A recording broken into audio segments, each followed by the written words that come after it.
कभी कभार किसी एक लम्हे में पूरी जिंदगी बदल जाती है। कभी एक याद, एक चीज या एक बात इंसान के दिल में इतनी गहराई से बस जाती है कि फिर वो उसके बगैर अधूरा महसूस होता है। परियों की जादुई वादी में एक ऐसी ही कहानी रकम होने वाली थी, वानिया परी और उसके रेशमी दुपट्टे की कहानी।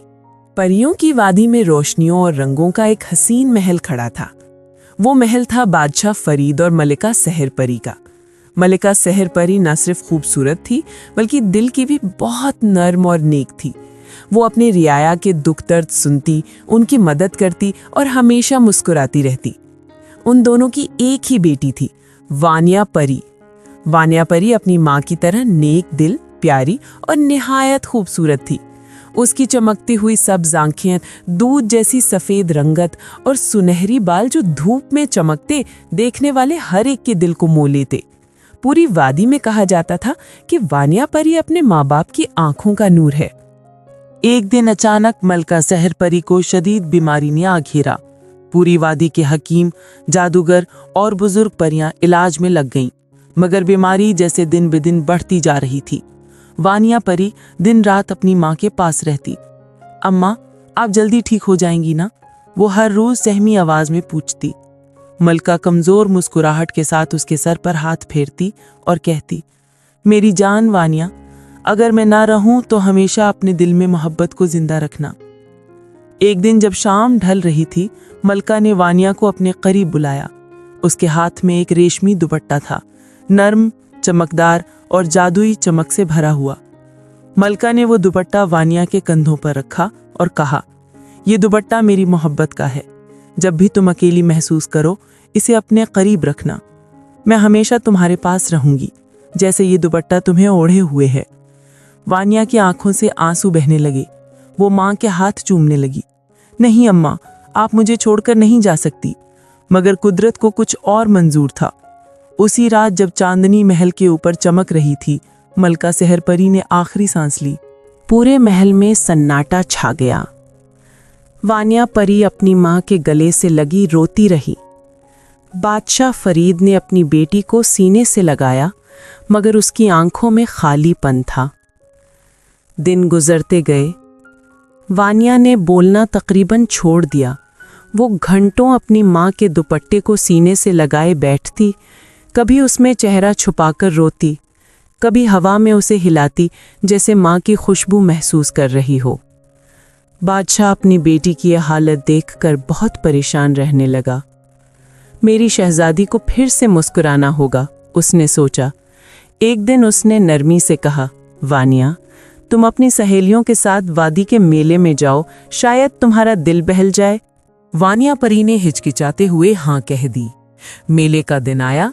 रंग बिरंगी परियां, फूलों की खुशबू, हंसी की आवाजें, सब कुछ जिंदा सा लग रहा था।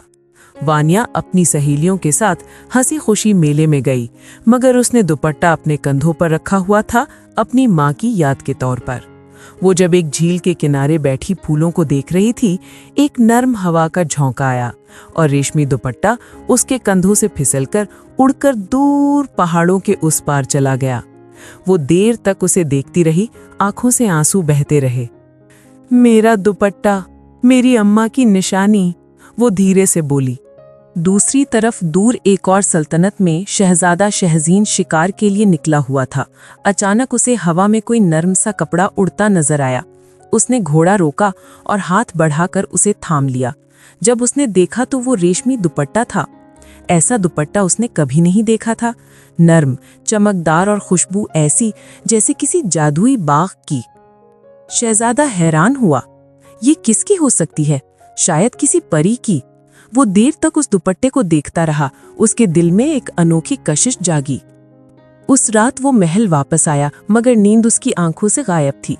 वो दुपट्टा अपने पास रखकर कहने लगा, ये दुपट्टा जिसका है वो जरूर बहुत हसीन और पाक दिल होगी। मैं उसे जरूर ढूंढूंगा। दिन हफ्तों में बदल गए। शहजादा शहजीन ने अपनी पूरी सल्तनत में खबर फैलाई कि जिस परी या लड़की का ये दुपट्टा है वो आकर अपनी निशानी बताए, मगर कोई ना आया। शहजादा दिन रात इस दुपट्टे को देखता और उदास रहता। उसकी माँ मलका नूर जहां उसकी हालत देखकर बोली, बेटा तुम क्यों खुद को यूं सता रहे हो? शादी कर लो, जिंदगी आगे बढ़ाओ। शहजादा मुस्कुरा कर बोला, अम्मा, मैं सिर्फ उस लड़की से शादी करूंगा जिसका ये दुपट्टा है। लेकिन जब इंतजार लंबा हो गया तो आखिरकार उसने थक कर कहा, ठीक है अम्मा, कर दीजिए शादी, मगर दिल में बस वही रहेगी जिसकी ये निशानी है। कुछ दिन बाद मलिका नूरजहां एक हसीन परियों के महल गईं। वो थी वानिया परी की सल्तनत। बादशाह फरीद ने गर्मजोशी से इस्तकबाल किया।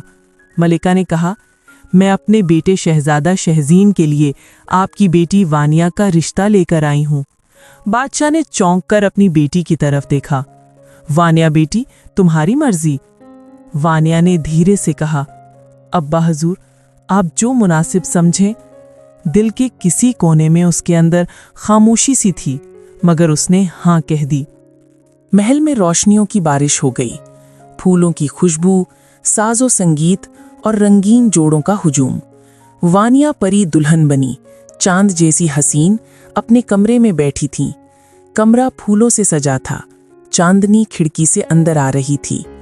उसके सामने मेज पर एक चमकता रेशमी दुपट्टा रखा था। वानिया ने चौंक कर देखा, ये तो मेरा दुपट्टा है। उसी लम्हे दरवाजा खुला।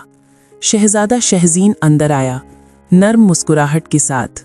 उसने आहिस्ता कहा, ये दुपट्टा मेरी मोहब्बत की निशानी है।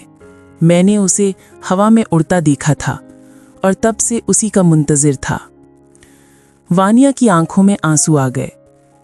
ये दुपट्टा मेरी माँ की यादगार है। मैंने उसे मेले में खो दिया था। शहजादा मुस्कुराकर बोला, तो फिर किस्मत ने हमें जोड़ दिया वानिया। ये दुपट्टा मेरी मोहब्बत और तुम्हारी याद दोनों का गवाह है। वानिया ने धीरे से कहा, शायद मेरी माँ चाहती थी कि मैं उसी के दिए दुपट्टे के वसीले से अपनी मोहब्बत तक पहुंचूं। शहजादे ने आगे बढ़कर उसका हाथ थामा। अब ये दुपट्टा तुम्हारे और मेरे दरमियान नहीं, बल्कि हमारी मोहब्बत का साया है।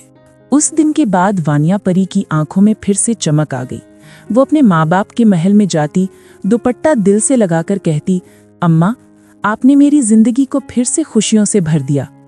बादशाह फरीद अपनी बेटी को मुस्कुराते देखकर कहता, मेरी परी फिर से जगमगाने लगी है। और शहजादा शहज़ेन और वानिया परी की मोहब्बत इस रेशमी दुपट्टे की तरह नर्म, खालिस और हमेशा के लिए जादुई बन गई। कहते हैं, मोहब्बत कभी खोई नहीं जाती, वो किसी न किसी रूप में वापस लौट आती है।